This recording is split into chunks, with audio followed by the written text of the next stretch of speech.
Então vamos lá. Atos 13:36 diz assim: tendo, pois, Davi servido ao propósito de Deus, em sua geração adormeceu, foi sepultado com seus antepassados e seu corpo se decompôs. Se eu te der 1 minuto para você pensar agora, qual é o impacto que você causa nesta geração? Que resposta seria a sua? Não precisa me falar não, é para você pensar. Qual é a diferença que sua vida faz nessa geração? Qual é a diferença que você faz em tudo ao seu redor? Com seus amigos, na sua escola, no seu trabalho, na sua faculdade, na sua casa, na igreja? Parou para pensar? E agora, é interessante que a Bíblia, ela conta para a gente vários homens que fizeram a diferença na sua geração. Vou dar um exemplo: Moisés. Você acha que Moisés fez diferença na geração dele? Opa! Outra pessoa, Davi. Quem concorda comigo que Davi fez diferença? O próprio livro de Atos fala isso. Outra pessoa, Daniel. Quem concorda que Daniel fez diferença? Mais uma, Neemias. O apóstolo Paulo, Pedro, grandes homens de Deus, e aqui eu citei poucos deles, tem muitos outros. Tem mulher também. Tem mulher. Esther, Ruth, Ana, Marisa. São homens e mulheres que fizeram diferença na sua geração. Esse versículo ele dá ênfase a um negócio muito interessante. Ele fala que Davi serviu ao propósito de Deus na sua geração, e após cumprido, ele foi para os braços do Senhor. E em toda a história, a gente tem homens que causaram impacto na sua geração. Muitos para o bem, alguns para o mal, mas eu quero focar naqueles que causaram impacto para o bem. Por exemplo, Martinho Lutero. Martinho Lutero foi um cara que causou impacto na sua geração. Se você está sentado nessa cadeira hoje, muito tempo porque Deus usou este homem. Outro, Calvino, João Wesley, Hudson Taylor, Charles Spurgeon, Dwight Moody, homens que impactaram na sua geração. E essas pessoas que eu acabei de ler, por exemplo, elas abriram a porta para o cristianismo. Atualmente a gente tem homens de Deus. Por exemplo, Billy Graham. Quantos conhecem Billy Graham? Talvez acho que é o maior pregador do evangelho vivo hoje, 95 anos, se eu não me engano. A gente tem outro, Rick Warren. No Brasil nós temos também, na própria presbiteriana a gente tem o Hernandes Dias Lopes, o Jeremias Pereira, a gente tem o pastor Brandi, concorda? Sim. Concorda? Por exemplo, nos jovens a gente também tem. A gente tem, por exemplo, pastores como o Lucinho, a gente tem o Douglas Gonçalves, que é o filho do Josué Gonçalves, a gente tem o Davi Lago, a gente tem o Thiago Brulli, se você não conhece, ele é, se eu não me engano, da própria presbiteriana. A gente tem um cara que chama Jean Francesco, que é pastor de jovens na presbiteriana em São Paulo. A gente tem o da Hora, se você não conhece, ele é presbítero da presbiteriana e coordenador da mocidade da presbiteriana no Brasil. Homens que estão causando impacto durante a sua geração, que estão fazendo diferença nesta nação.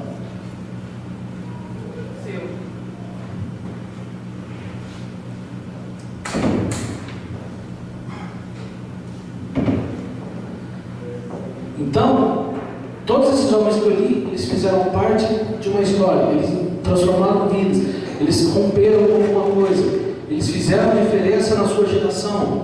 Alguns já faleceram, outros ainda estão vivos. Mas eu não estou aqui para falar de nomes que alguns que nós conhecemos aqui, que eu falei, mas nós estamos aqui para saber qual é o impacto que nós causamos na nossa geração. E eu quero te levar a fazer uma reflexão nessa noite. Você quer ser conhecido como um herói da fé? Você quer ser um instrumento na geração que você vive hoje? Amém. Ou você quer ser apenas mais um homem e uma mulher, gente boa? Ah, o fulano é gente boa.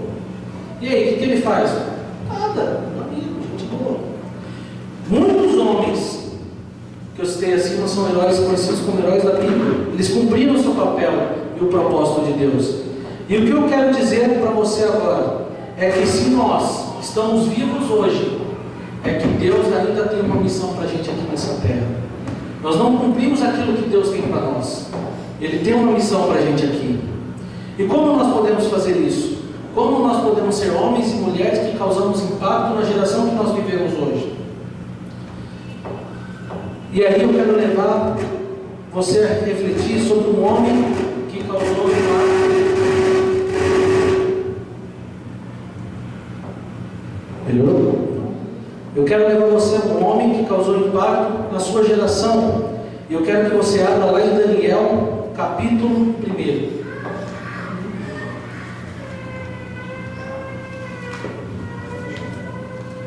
Todo mundo achou? Daniel, capítulo 1. Meu xará. Esse é o nome mais bonito da Bíblia, gente. Tchau.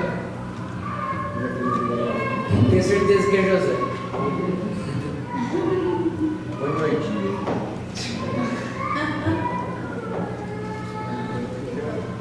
Então vamos lá, todo mundo achou? Antes de você ler, eu quero passar por alguns capítulos para você entender por que nós vamos começar o livro de Daniel. Olha só, no capítulo 2 a idade de Daniel era 45 anos.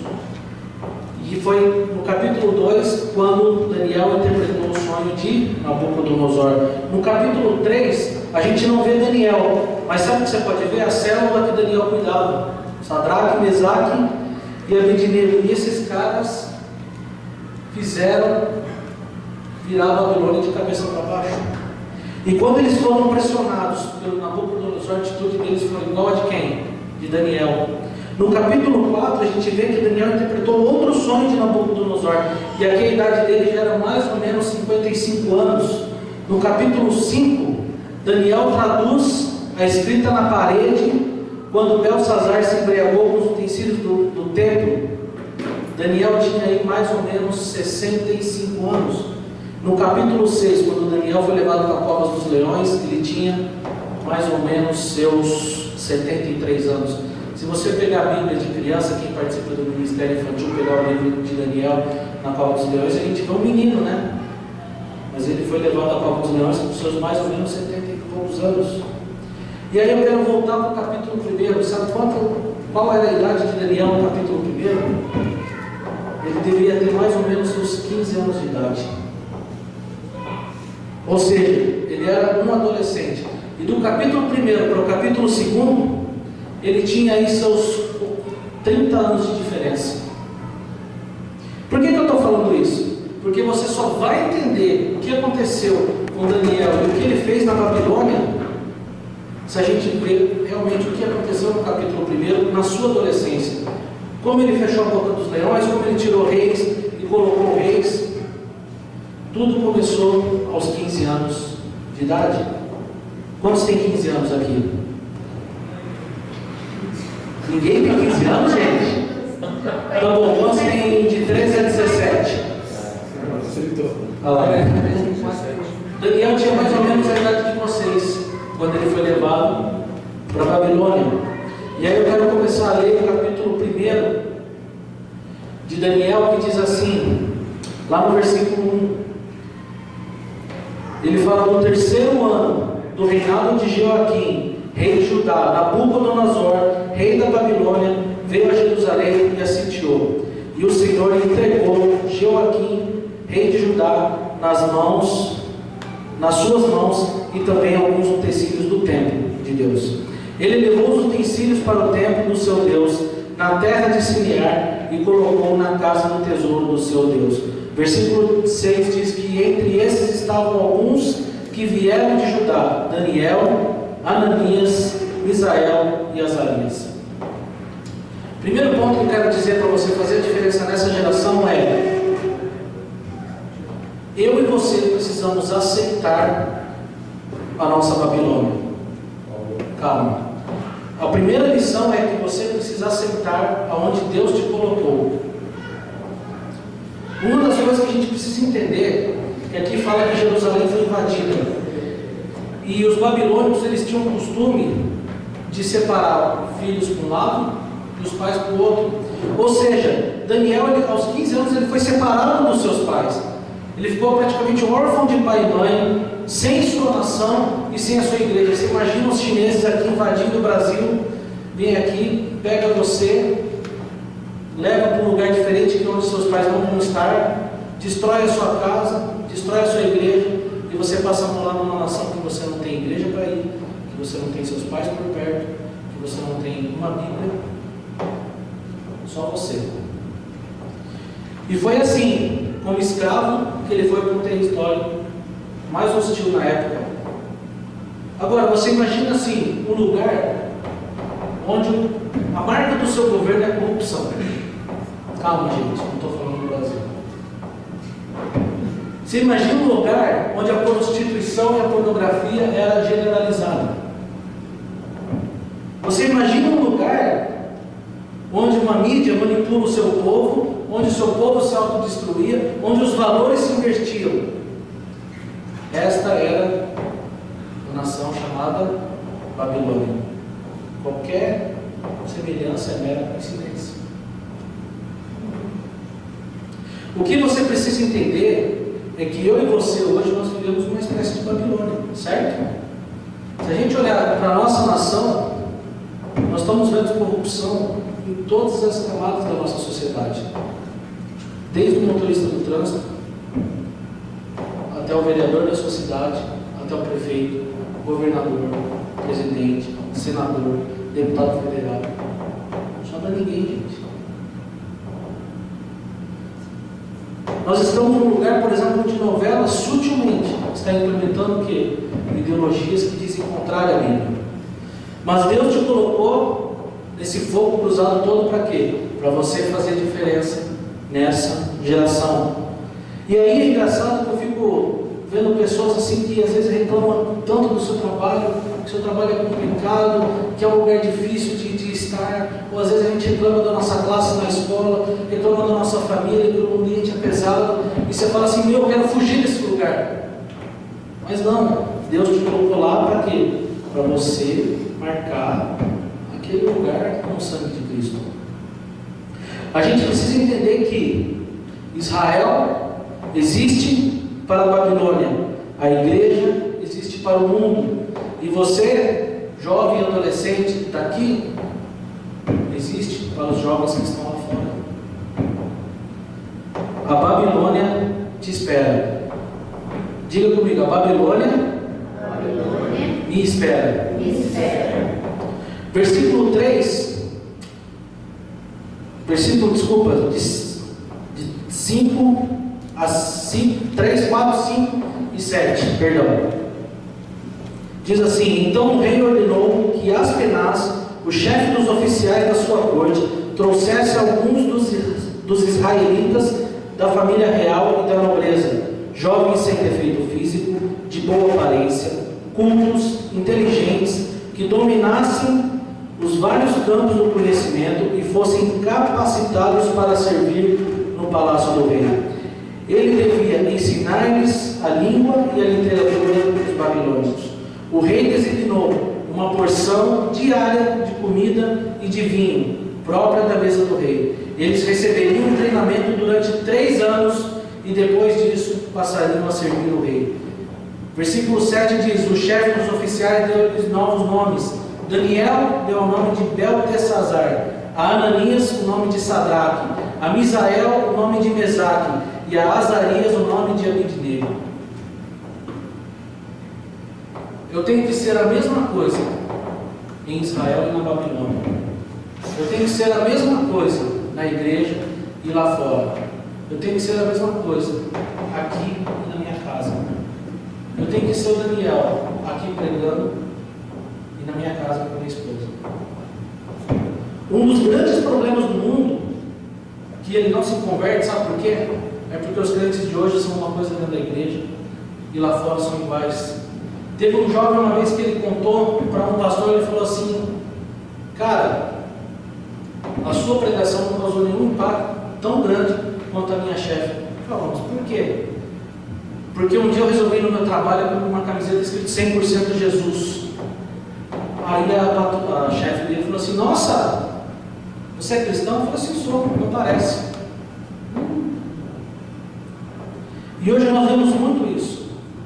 Aqui na igreja nossa boca é santa, A gente sai para sair dos nossos amigos, a nossa boca está mais suja do que a de Satanás.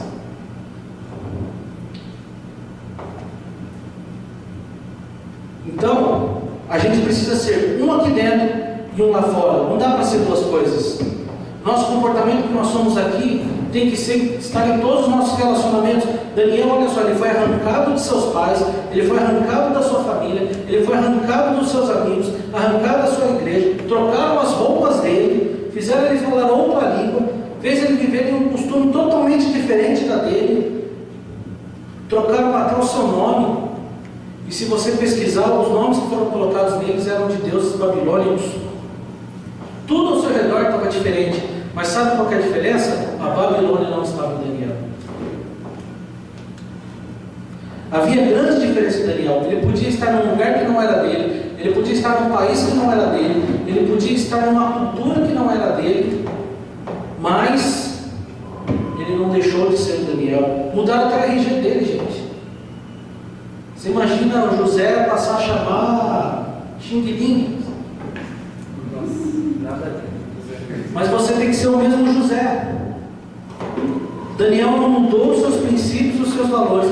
Ele se manteve o mesmo Daniel de Israel na Babilônia. A identidade dele não mudou. Daniel continuou adorando a Deus do mesmo jeito, com a mesma paixão e com a mesma intensidade.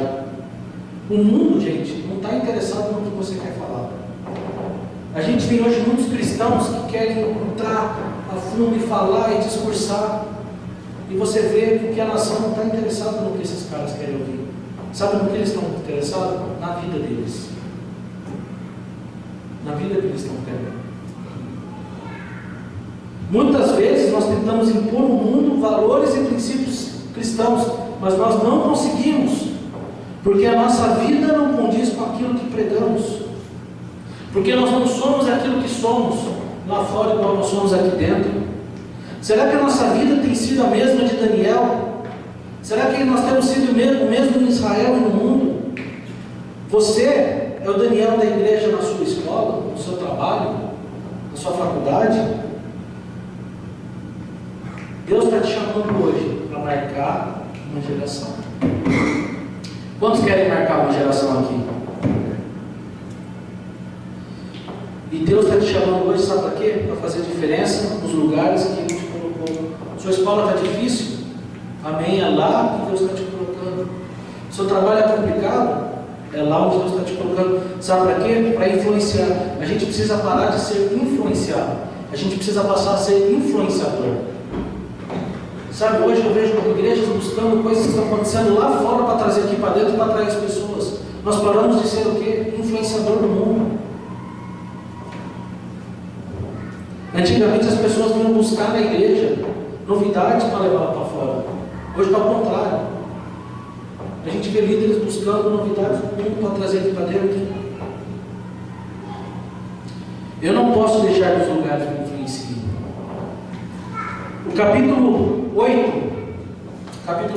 o versículo 8 de Daniel, eu acho um dos mais impactantes do primeiro capítulo.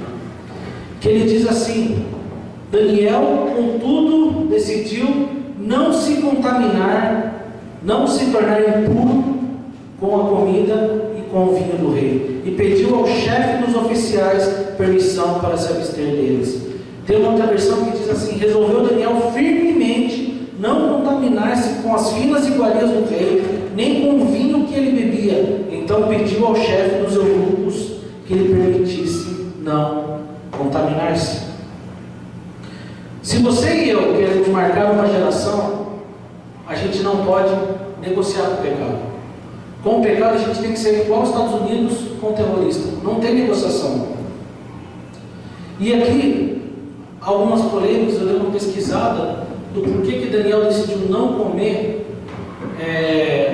a comida do rei. Eu dei uma pesquisada e tem várias versões diferentes, mas eu anotei 3 delas que são interessantes. Por exemplo, a primeira diz que talvez a comida do rei fosse contrária à dieta judaica. Outra é que talvez porque a bebida do rei tivesse álcool. E a terceira é porque a comida do rei certamente era consagrada aí pelos babilônicos.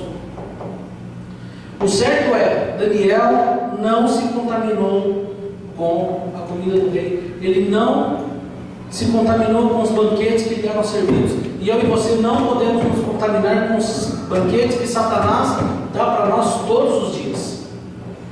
E a gente tem que ter essa decisão todos os dias. Se a pornografia te ataca hoje, ela vai te atacar amanhã. Se a droga te ataca hoje, ela vai te atacar amanhã. Se os seus relacionamentos que te afastam de Deus te atacam hoje, elas vão continuar te atacando amanhã. E sabe qual tem que ser a sua decisão? Não se contaminar. E vai ter que ser assim até que a gente chegue ao céu. A gente precisa entender que Daniel aqui ele era um escravo, gente. A condição dele era pior que a nossa. A gente pensa que Daniel, nossa, Daniel, o cara é fera, o cara... Mas aqui está falando de um cara que foi levado escravo. E nós temos uma condição muito melhor que a dele. Nós estamos num país livre, onde a gente pode sair para onde quiser. Nós podemos ter as nossas escolhas. Só que o mundo está nos ofertando várias coisas. Programas de televisão. O mundo está nos ofertando lugares para a gente ir. Quantos jovens hoje estão agora perdidos por aí? Você passa ali no Cambuí. Quantos jovens estão lá agora se embriagando? Não podemos negociar com o pecado. E existem 4 coisas que a gente precisa temer. Primeiro é a Deus. Segundo, os nossos pais. O terceiro é os nossos líderes que Deus colocou sobre a gente. E o quarto é o pecado. Ah, mas a gente não deve ter o diabo? O diabo se expulsa em nome de Jesus. Mas o pecado, se você não tirar ela da sua frente, ela vai continuar. Toque. E sabe que idade que Daniel fechou a porta? 15 anos. Então ele não decidiu com 30, 40 anos quando a vida dele estava feita. Ele decidiu com 15 anos. Foi com 15 anos que ele tomou a decisão mais linda da vida dele e que ele conseguiu virar a Babilônia de cabeça para baixo por causa das suas decisões na adolescência. Você está disposto a mostrar a Deus na sua Babilônia? Terceira dica é: não se contamine. Não se deixe levar pelo pecado. Continuando, versículo 9. E Deus fez com que o homem fosse bondoso para com Daniel, tivesse simpatia por ele. Apesar disso, ele disse a Daniel: tenho medo do rei, o meu senhor, que determinou a comida e a bebida de vocês. E se ele nos achar menos saudáveis que os outros jovens da mesma idade, o rei poderia pedir a minha cabeça por causa de vocês. Daniel então disse ao homem que o chefe dos oficiais, que tinha sido encarregado de cuidar de Daniel, Ananias, Misael e Azarias, ele falou assim: peço-lhe que faça uma exigência com os seus servos peço-lhe que faça uma experiência com os seus servos durante 10 dias. Não nos dê nada além de vegetais para comer e água para beber. Depois compare a nossa aparência com os jovens que comem a comida do rei, e trate os seus servos de acordo com o que você concluir. E ele concordou e fez experiência durante 10 dias. Quarta dica é: aceite desafios e proponha desafios. Daniel disse que não iria comer a comida do rei. Aí o homem que estava lá cuidando de Daniel e dos seus amigos falou assim: cara, na boa, se você não comer essa comida, o rei vai cortar minha cabeça fora. Você precisa comer. Mas Daniel falou assim: não, vamos fazer o seguinte então. Você vai me dar só legumes e água. Daqui 10 dias, nós vamos ver quem que está mais forte. Se são aqueles que estão comendo a comida do rei, ou se são aqueles que não estão querendo se contaminar. Daniel, ele propôs um desafio. Não foi o cara que desafiou Daniel, não, foi Daniel que desafiou. Um dos grandes problemas nossos hoje é que nós não estamos dispostos a nos desafiar e ser desafiados. Nós não estamos dispostos a sair da nossa zona de conforto. Alguns acham que vão mudar o mundo no silêncio. Tem gente que só ora pela conversão dos seus amigos, mas não fala de Jesus para os seus amigos. Será que os seus amigos sabem que você é crente? Será que o seu vizinho sabe que você é cristão? Será que o seu chefe sabe que você segue Jesus Cristo? Se a gente quer saquear o inferno, a gente precisa não só orar, a gente precisa agir. E aí inclui impor, propor desafios. A coisa que mais vejo nas igrejas hoje são bancos sendo esquentados, mas poucas pessoas estão saindo dos seus lugares para fazer a diferença. Sabe, a gente vê bancos de igrejas lotados, mas se você pegar quantas pessoas realmente estão trabalhando, muitas delas estão só lá esquentando o banco. Vão de domingo, se enchem e vai embora. E acabou. Um dos grandes problemas é que muitas vezes também é que nós somos, sabe o quê? Amarelão. Nós pedimos oportunidade para Deus para pregar o Evangelho, aí aparece, será gente que eu falo? Mas o que ele vai pensar de mim? E se eu falar de Jesus para o meu amigo e ele acabar com a amizade? E aí a gente amarela, aí ou é só preguiça. Mas Daniel propõe desafios. Se a gente quer crescer, se a gente quer aumentar, se a gente quer encher esse salão, se a gente quer encher a igreja, a gente precisa se desafiar. Gente, aqui na esquina, aqui para lá, se você sair agora quando acabar o culto aqui, você vai ver a quantidade de jovens que estão entrando ali na boate. Não tem mais? Foi um pouquinho para cima. Então faz o seguinte, então você vai aqui para cima, você sobe. Isso, e você vai ver a quantidade de jovens lá.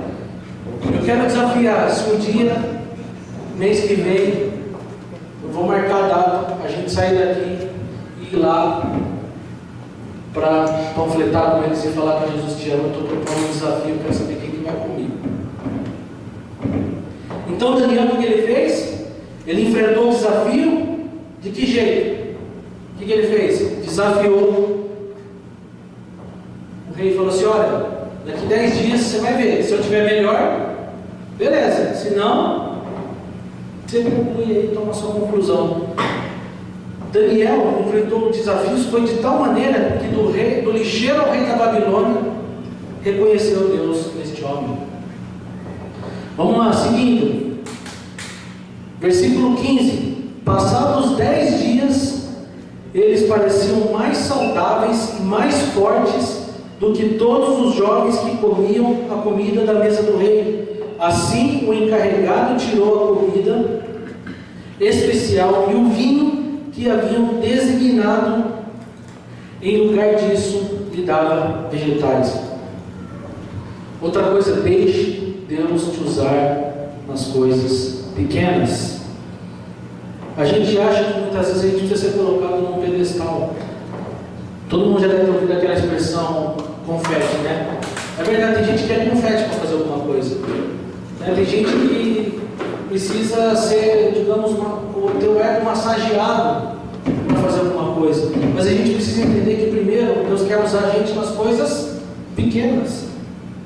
O primeiro ato de Daniel marcar a diferença na Babilônia não foi lá para falar com Nabucodonosor e falar assim, olha, eu vim aqui em nome do Deus de Israel. Não. A primeira coisa que ele fez foi decidir não se contaminar. E o que aconteceu? Gente, ele mudou o cardápio do rei. Então a gente precisa entender que as coisas começam nas coisas pequenas. Não adianta a gente querer ter uma juventude enorme se nós somos poucos. A gente começa como? Trazendo um amigo, trazendo outro amigo, e assim a gente vai aumentando. A Larissa não sabe, mas nas minhas orações eu tenho uma meta de fecharmos 2016 com 50 jovens. Amém? Você fala assim, como? Como eu vou fazer isso? Cara, como você convidando seu amigo, eu convidando pessoas, fazermos coisas diferentes. A gente precisa entender que nós precisamos buscar a gente lá fora. E eu oro, falei, Deus me dá 2016, 50. É impossível? Para Deus não é impossível. Para Deus não é impossível. E eu peço mais para Deus, eu falo assim, Deus, eu quero que minha igreja tenha uma juventude grande. 100, 200, 300, 400 jovens. A gente precisa entender que nós começamos nas coisas pequenas para alcançar as grandes. É melhor você fazer 50 coisas pequenas do que uma grande. Por quê? Porque na espera de uma grande, você já perdeu 50 pequenas oportunidades. Não adianta a gente se querer falar assim, olha, eu quero ser missionário na África, mas seu vizinho não sabe nem que você é cristão. Então vamos fazer o seguinte, você faz missão lá no seu bairro, aí depois a gente conversa de África. Você pode sonhar com coisas grandes, você deve sonhar com coisas grandes, mas a gente começa nas pequenas. Eu nunca vou conseguir fazer coisas grandes se eu não começar nas pequenas. Para a gente fazer coisas grandes, começa na nossa casa. Sabe, a gente acha que a gente precisa aprender o que realmente nós estamos fazendo. Porque a gente pensa que na igreja tudo está a cargo dos líderes, tudo está a cargo dos pastores, e a gente fica esperando que eles nos chamem para fazer algo. Eu vou te dar um exemplo, se você não sabe, vou apresentar, aqui a gente tem um ministério que chama Comunicação, né, que cuidamos das redes sociais, que cuidamos de vídeos que saem no YouTube, na internet, e ninguém pediu para começar a fazer isso. Um belo dia, eu estava na China, eu trouxe uma máquina, e eu falei, cara, eu vou começar gravando louvor. Eu falei assim, por quê? Porque eu quero, sei lá, guardar, né, mostrar um dia para os meus filhos. Eu comecei a gravar. Eu falei, poxa, que legal, mas que tal a gente dividir o que a gente vive aqui para as pessoas lá fora? E aí, o que começou? A gente foi lá, conversou com os nossos pastores, começamos a gravar as mensagens. E essas mensagens estão indo para onde? Para a internet. E aí tudo isso aconteceu porque um dia o Espírito Santo falou comigo assim, muito forte, falou assim, será que tudo que vocês fazem dentro é para ficar em quatro paredes? Ele falou assim, existe uma enormidade de gente ociosa e pecando na internet, enquanto você podia colocar coisas lá dentro. Você fala assim, poxa, mas tem milhares de pessoas famosas que precisam, que podem colocar e vai ter milhões de visualizações. Tá, amém. Mas se você entrar, por exemplo, no canal lá da Shalom, ou no canal de Identidade Jovem, você vê um negócio que chama estatística. E aí você vê que tem pessoas do outro lado do mundo assistindo pregações que são pregadas aqui para 100 pessoas, 150 pessoas. Você mal sabe o tamanho do público que você tem aqui. Coisas pequenas. Pô, você fala assim, pô, eu vou fazer isso, eu não sei fazer isso. Não, mas, cara, tem várias coisas que você pode fazer. Por exemplo, o que você acha que você pode fazer na juventude dessa igreja? Sei lá, passar multimídia, slide, abrir a igreja, ajeitar as cadeiras, limpar o salão, ou você quer chegar aqui e fazer uma turma para orar pelo culto antes. Tem várias coisas. Participar do teatro. Participar do teatro. Outro exemplo. Alguém pediu para você começar a fazer o teatro? Não. Quem começou? Esse cidadão, bonitinho, e bonitinho é arrumadinho. Mas esse cidadão, gente boa, ele chegou um belo dia e falou assim, olha, eu queria fazer teatro. E ele começou. E que peça linda que ele fez no ano passado. E esse ano vai fazer mais bonito ainda. Talvez você saiba dançar e você está esperando o quê? Ter uma equipe de dança aqui. E que tal você formar a sua equipe de dança? Coisas pequenas. A gente gasta tempo demais com internet, com programa de televisão, postando foto de comida no Snapchat, no Instagram, fazendo careta. Agora você aperta o Snapchat lá, tem aquele monte de negócio que faz careta de cachorro, faz chover, faz, sei lá, fumacinha de coração. Quem tem Snapchat sabe o que eu estou falando aí, né? E a gente precisa aprender que nós precisamos começar a impactar. Eu entendi, no caso que eu estou falando de mídia social, que eu posso usar aquilo para atingir pessoas que estão em outras cidades, outros estados, outras nações. E eu tenho tido experiências com isso. E se um dia você quiser conversar, pô, conta para mim por que você põe e qual é o resultado. A gente senta e conversa. Deus quer usar você para fazer coisas pequenas. Amém? Amém. Então, sonhe grande, mas comece do pequeno. Estou quase acabando. Versículo 17. A esses 4 jovens, Deus deu sabedoria e inteligência para conhecerem todos os aspectos da cultura e da ciência. Daniel, além disso, sabia interpretar todo tipo de visões e sonhos. Deus deu dons e talentos para cada um de nós. E esse talento que Deus te deu é para você marcar geração, para você fazer diferença para a glória de Deus. Os meus talentos não são iguais aos seus. O talento que vocês têm não é igual ao meu. O talento de ensinar que o pastor tem, eu não tenho, mas a gente se completa. O pastor não sabe tocar bateria. O talento de atuar em teatro, o Fabinho tem, eu não tenho, mas a gente se completa. Tudo é o corpo de Cristo. A minha boca não tem a função dos meus olhos. Com a boca eu como, com os meus olhos eu vejo. Mas se a minha boca não comer, vai chegar uma hora que meus olhos não vão ver mais nada. Ou vai começar a imaginar, sei lá, um prato de lasanha, né? Parmegiana. Mas ver não é nada.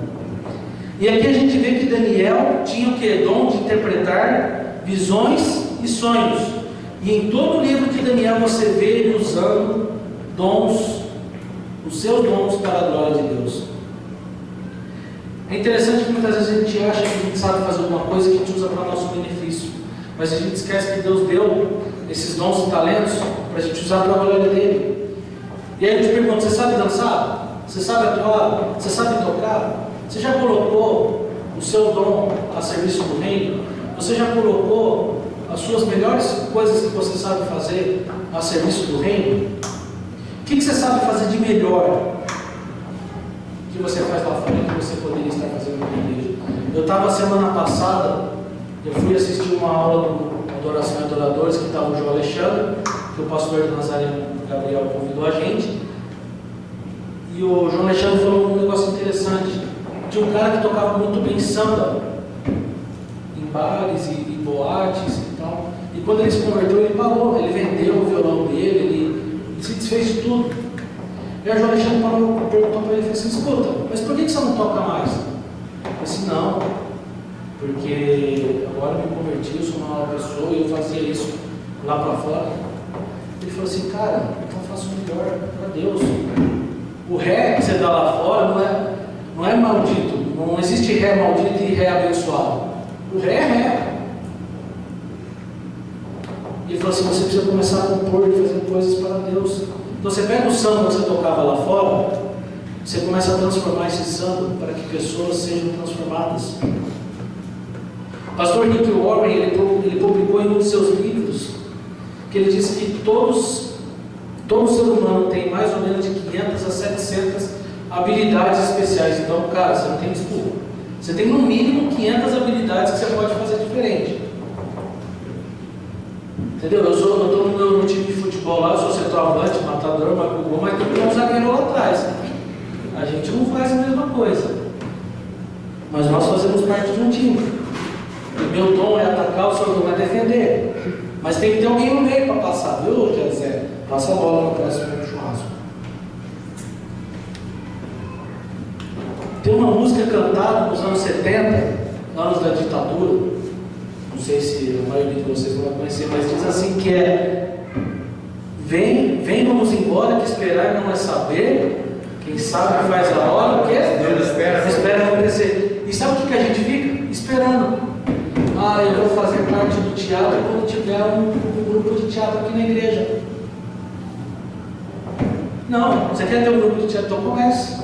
Começou. Ah, eu vou esperar para ter um grupo de dança se alguém começar.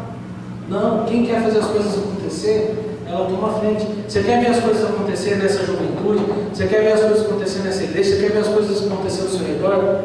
Que tal começar por você? Quem quer, gente, dá um jeito. Quem não quer, dá uma desculpa. Eu poderia, por exemplo, ter várias desculpas para não estar aqui hoje. E uma delas é o fato de eu não estar sem carro. Aí você perguntou, como é que você veio? Cara, dá os pulos, eu quero estar lá. Correr, vem a pé, vem de ônibus. Sabe, eu vejo famílias inteiras que vão na igreja de ônibus e levam convidados. E muitas vezes a gente tem o nosso carro e não leva um ser humano para a igreja. Já teve na minha adolescência, com meus 12, 15 anos, eu já cheguei várias vezes para a igreja a pé. Várias vezes. Eu chegava do longe pra caramba. Mas eu morava ali na Princesa do Oeste e a igreja que eu frequentava era ali na Lusitana, a primeira IPI. Cara, você ia a pé, não vou caminhar. Mas quantas vezes eu não tinha quem me levar? E eu ia e voltava a pé. Então, quem quer fazer acontecer, faz acontecer. E para marcar uma geração, o que você precisa fazer? Colocar os outros para fora. Eu louvo a Deus pela vida desse homem aqui. Esse homem, eu não sei como ele consegue botar 30 pessoas dentro do carro dele e trazer para a igreja. Né? Mas é um dom. 7. Vamos lá. Versículo 18. Versículo 18 diz: ao final do tempo estabelecido pelo rei, para que os jovens fossem trazidos à sua presença, o chefe dos oficiais os apresentou a Nabucodonosor. O rei conversou com eles e não encontrou ninguém comparável a Daniel, Ananias, Misael e Azarias, de modo que eles passaram a servir o rei. O rei lhes perguntou sobre todos os assuntos nos quais se exigia sabedoria e conhecimento, e descobriu que eram 10 vezes mais sábios do que todos os magos e encantadores de todo o seu reino. Fale de Deus para o mundo e deixe o mundo ver Daniel, deixe o mundo ver Deus através de você. Nesse momento foi o momento que Daniel foi colocado à prova. Daniel ficou 3 anos em treinamento, até o momento que o rei falou assim: chega, quero todo mundo na minha presença, prova surpresa. Aí, alguém aqui já foi submetido à prova surpresa na escola? Sim. Eu já fui. Cara, eu falo assim, dá um gelo, né? Parece que trava tudo, começa a ficar gelado. Mas foi assim que aconteceu. A gente chegou lá e falou: ó, chega, traz essa turma aqui 3 anos, vamos ver quem sabe alguma coisa aqui. E eu quero falar uma profecia para você.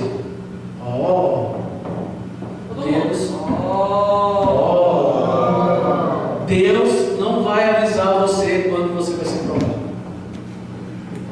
É assim quando nós estamos aqui na igreja. Você está aqui para quê? Para receber munição. Você vem nas atividades da igreja aqui para receber munição, se encher, aprender. Para quê? Para quando chegar a hora da prova lá fora, você ser aprovado. E aí vai ser nesse momento que você vai ter que mostrar o que aprendeu. Aqui você adquire conhecimento, aqui você se aprende, aqui você enche. Mas é lá fora que você vai ser provado. Daniel, quando é essa prova? Não sei, cara. Pergunta para o pastor. Essa prova pode acontecer agora. Você não sabe, você pode receber um telefonema agora e ser provado. Pode ser dentro da esquina, pode ser daqui a 10 anos, pode ser amanhã. Se Jesus voltar agora, será que você está aprovado para ele? Provas não tem data e nem hora para acontecer. E o que Daniel fez? Ele aprendeu. E aí o que ele foi? Aprovado. Certa vez um pastor fez uma pesquisa na igreja dele e ele fez a seguinte pergunta: pare e pense e me responda para que serve a minha igreja. 89% responderam que a igreja era servida para cuidar de mim e da minha família. E apenas 11% responderam que a igreja serve para ganhar os perdidos. E esse é o grande problema da igreja, porque a gente acha que a igreja é uma espécie de spa espiritual. A gente vem aqui, alivia a nossa alma, né, toma uns comprimidinhos para a alma ficar mais leve e vai embora. Mas aqui não é um lugar, não é um spa. Aqui é um lugar que você vai ser cuidado, que você vai ser transformado, mas que você vai ser preparado para ir lá fora, trazer pessoas. A nossa missão qual que é? Transformar vidas. Transformar vidas. Quem não sabe, sabe agora. Essa é a missão que Deus deu para a gente. E como é que a gente vai cumprir essa missão? Ficar aqui sentado? Para a gente cumprir essa missão, a gente tem que agir. É de dentro para fora. De dentro para fora. Você vem aqui, ouve, aprende, vai lá fora e fala para os seus amigos. Você vem aqui, se enche, vai lá fora e busca. Tem famílias, jovens, mulheres te esperando. Você tem talvez seu irmão, seu pai, sua mãe, seu primo esperando uma atitude sua. Às vezes a gente acha que a gente fica orando e fala assim: Deus, manda um anjo para transformar a minha família. Aí Deus vai sempre ficar assim, mas o anjo eu já mandei, ele só está com preguiça. Ou está tímido demais. Você, nos lugares que você está, você é o anjo de Deus na vida das pessoas.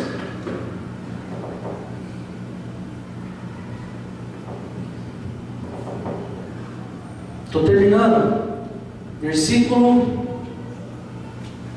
21, o último. Diz assim: e Daniel permaneceu ali até o primeiro ano do ensino. Pelo que eu saiba, não tem nenhum relato dizendo que Daniel voltou para Jerusalém. Ele ficou para sempre na Babilônia. Pelo status que ele alcançou, ele poderia ter tido outras escolhas no final da sua vida. Mas não tem, eu não conheço nenhuma informação que diz que ele voltou para Jerusalém.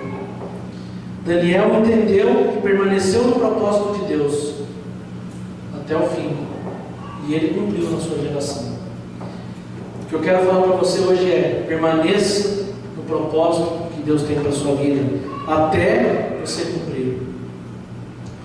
Eu ouvi algumas frases e eu gostei e me fizeram pensar.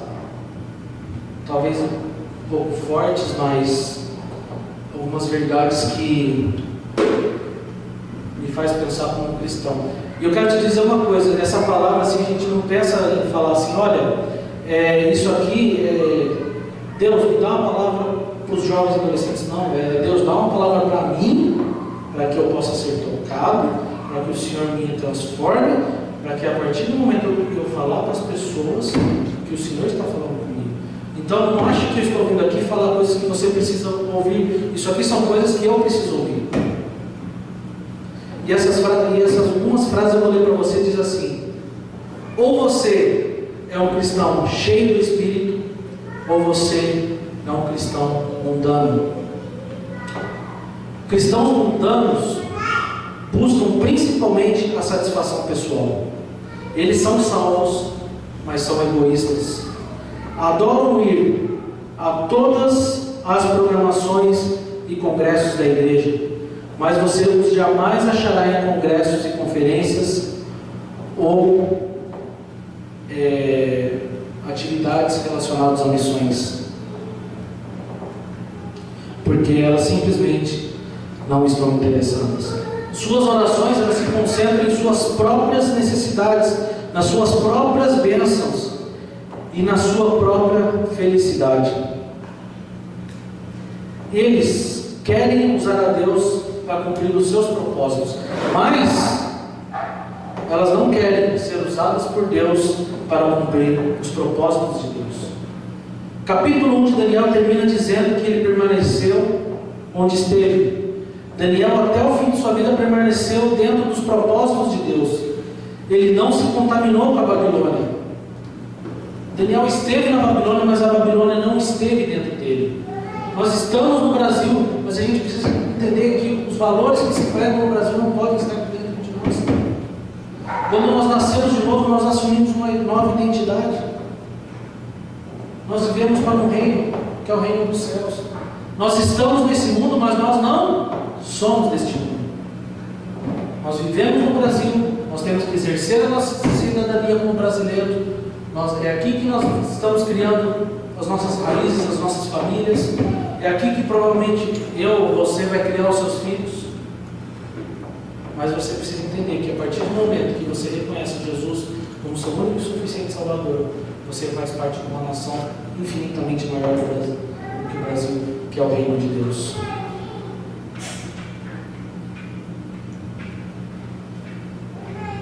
Que você possa nessa noite mostrar para o Brasil o Deus do José, o Deus do Arão, o Deus da Pâmela,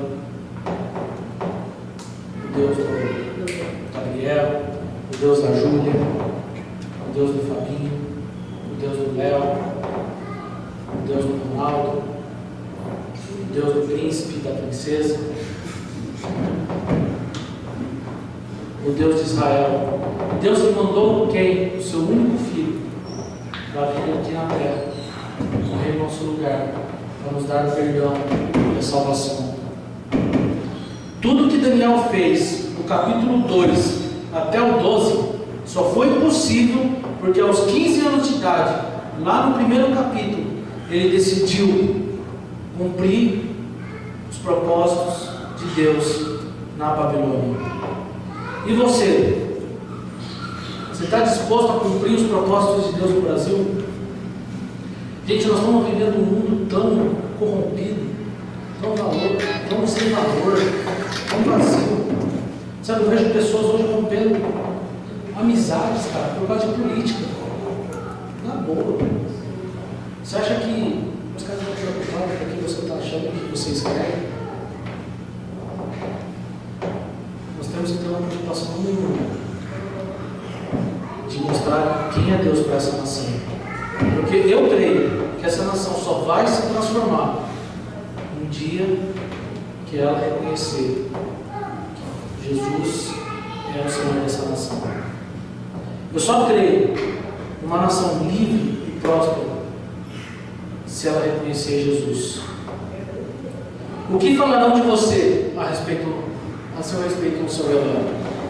Quando você estiver lá no caixão, com seus 70, 80 anos de idade, o que eles vão falar de você? Será que você vai ser só mais um carinha gente boa? Só mais um carinha legal? Eu acho que caras de gente boas são caras que não fizeram diferença nenhuma. Esse cara, sei lá, ele foi gente boa. Eu fui no enterro no ano passado do pai do meu tio. E eu nunca vi tanta gente como eu vi naquele enterro. Um senhor de seus 81, 82 anos de idade, que ajudou o pastor a fundar uma igreja, que hoje chama IBCU. E o pastor foi lá, deu uma mensagem bonita, e ele abriu espaço para as pessoas falarem o que aquele homem fez na vida deles. E cara, a quantidade de pessoas que eles falaram, e sabe o que eles foram falar? Por causa desse homem que conhecia Jesus. Este homem, quando estava perdido, me resgatou. Este cara, eu estava nas drogas, e este homem foi usado por Deus. E o pastor, eu vi que ele teve que meio que parar os testemunhos, porque senão não ia sair de lá, ele tinha que enterrar o homem.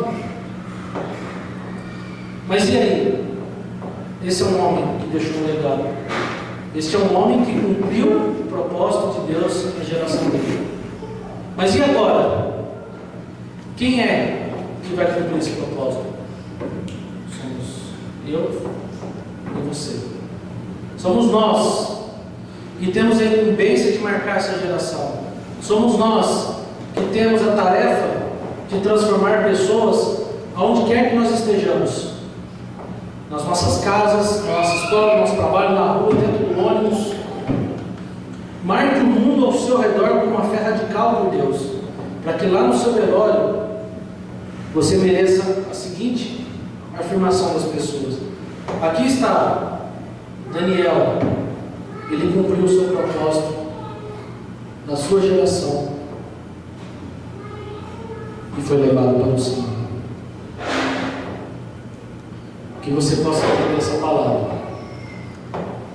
Porque a partir de hoje a gente sai daqui dispostos a marcar realmente uma geração. E quando eu falei do desafio da gente ir lá na porta daquela boate um dia sair daqui, eu estou falando sério. Se você tiver interesse, você pode me procurar e nós vamos marcar uma data.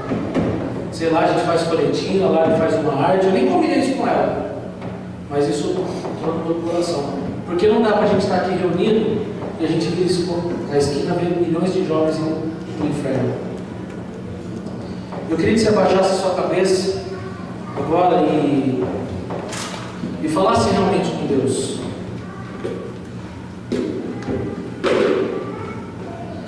E talvez você se ache o cara mais inútil da face da terra. Mas eu quero dizer para você que Deus não te acha assim. Porque se Deus te achasse inútil, Ele não teria morrido por você. Mas Deus te chama nessa noite para fazer a diferença. Fale com Ele agora e fala assim: Deus, me mostra os caminhos, o que eu preciso fazer para marcar essa geração.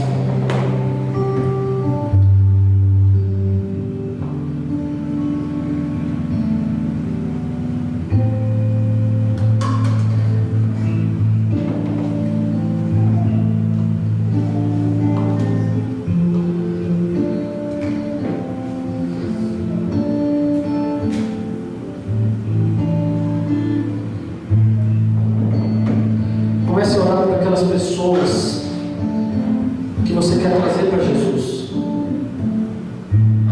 seus amigos, seus familiares,